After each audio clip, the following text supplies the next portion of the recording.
Hey folks, Wish SE up here in New Hampshire. Several years ago, there was quite a bit of controversy around the M&P 9mm line, specifically the barrels and whether or not there are accuracy issues associated.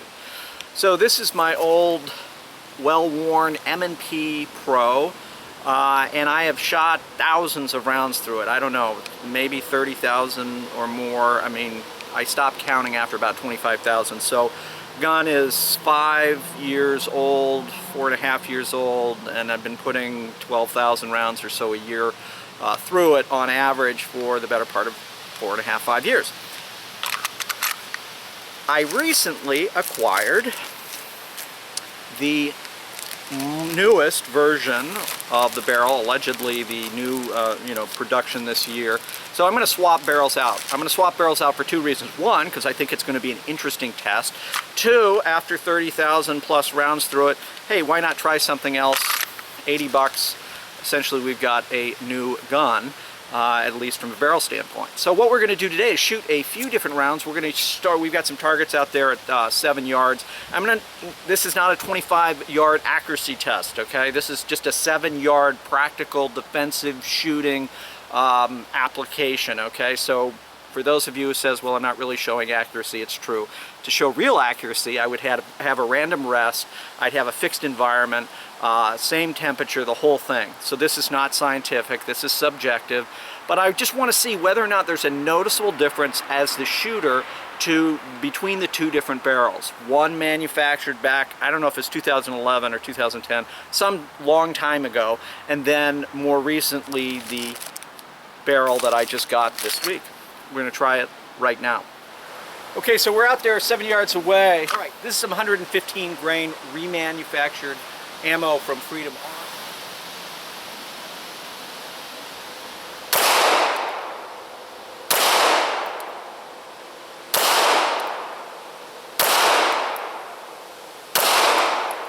Okay, so 7 yards away, okay group, nothing spectacular. Now what I'm going to do is I'm going to switch out barrels, and we're going to shoot the same ammunition in the brand new barrel and see whether or not that makes a difference in terms of this. And granted, brand new barrel, hasn't broken in, I get it. Please don't get upset. We're just going to give it a shot and see how we do with it. Okay. All right, so we've swapped out barrels, and now we're going to the same ammunition with the brand new Smith & Wesson barrel.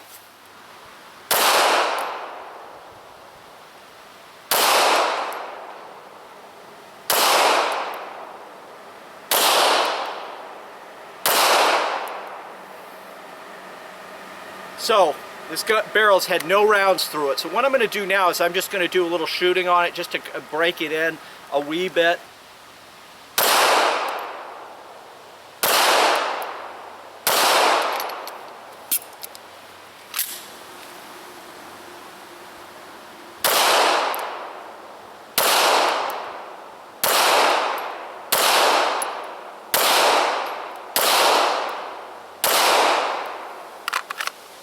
So you can see we're getting a decent group. I don't feel that it's substantially different from the other allegedly not only older barrel, because it certainly has had 30,000 rounds through it, but also from a performance standpoint.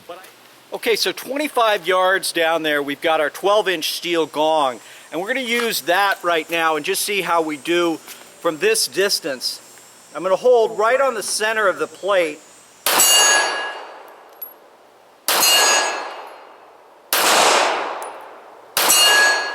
And you can see with 115 grain round, there we go. I'm sort of figuring out where, and some of them are going over the top. So again, this brand new barrel, whatever, 30 rounds through it, it's not broken in yet. But from a just straight out accuracy standpoint, if I hold it 6 o'clock,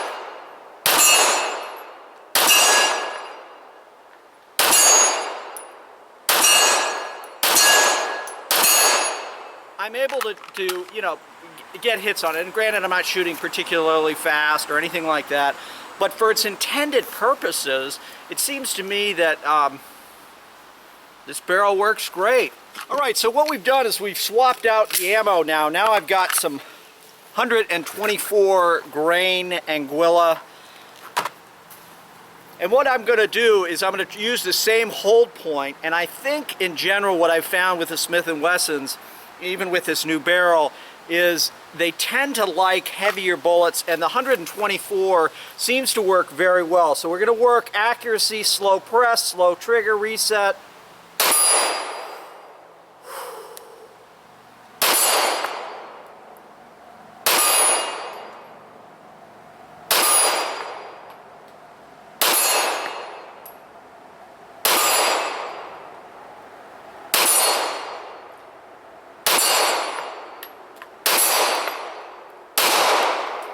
That last one was trigger mash. Amazing. So what we saw out there was, you know, a consistent grooving about the, you know, palm of my hand when I did my part.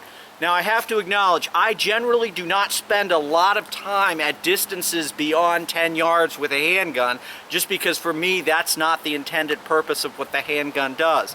It doesn't mean that we shouldn't be able to shoot at 25 yards, but from a defensive standpoint, if I'm at 25 yards, I'm trying to continue to create 35, 50, 60. I'm going to run as quickly as my older body will allow me to away from that fight to begin with.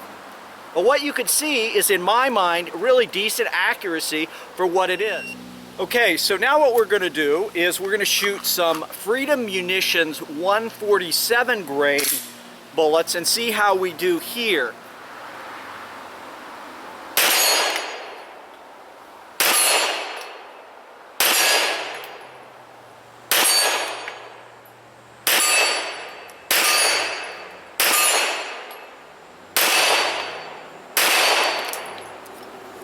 So, subjectively, it seemed to me that was a little more to where I was aiming, where I was pointing and aiming. And again, that could just be me doing a better job on the trigger. I'm willing to own that. But I think that you can see, again, we've used 3 different weights of bullets, and all of these are providing what I would consider acceptable accuracy. This gun is not designed, from my standpoint, it has not set up, it's basically set up to compete with, you know, to shoot in classes, to use from an instructional standpoint. I'm not trying to get a tack driver out of it. I'm trying to get combat effective hits at 7 yards, 10 yards, and be able to get that, again, upper chest area on a target at 25 yards. And again, we saw both barrels were able to do it. Maybe this newer barrel, because it's new and it's only had, you know, 40 rounds through it, is going to prove to be a little more accurate in the long run. But from an accuracy standpoint, new barrel, old barrel, both are going to work for you. You really can't beat it. Well, folks, so that's a quick look. In my opinion, there was no difference. But it was a fun test to do. A great day out here in New Hampshire. Certainly appreciate all you guys watching. You've been fabulous. The channel continues to grow, and I sincerely, sincerely appreciate it.